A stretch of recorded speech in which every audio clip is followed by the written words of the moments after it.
I'm Lou from Staten Island, New York. Holy mother! You might remember me from the Rachael show. I helped her do a jumbo shrimp cocktail and a sliced face sandwich with horseradish. My son called, said, my girlfriend's coming over and she has celiac, she can't have gluten. I was beside myself. Right away I started researching, what do I do here? This became a challenge for me. We're gonna be making a gluten-free blender bread. 5 large eggs, 2 cups of cashews, 2 tablespoons of coconut flour, 2 tablespoons of coconut oil, 1/4 cup of salt, a tablespoon of honey. The last ingredient that we're going to add is the apple cider vinegar. And we're done. It goes in the pan, goes in the oven. Nice and easy. And I think it's going to make a nice loaf of bread. It's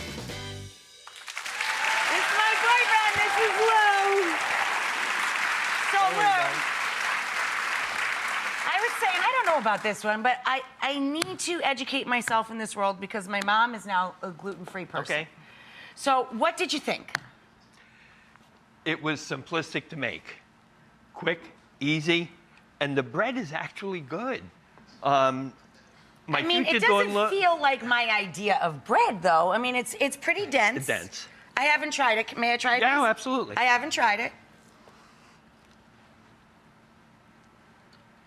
It tastes like, no, it's good. It tastes like a European bread with lots of seeds and whole grain.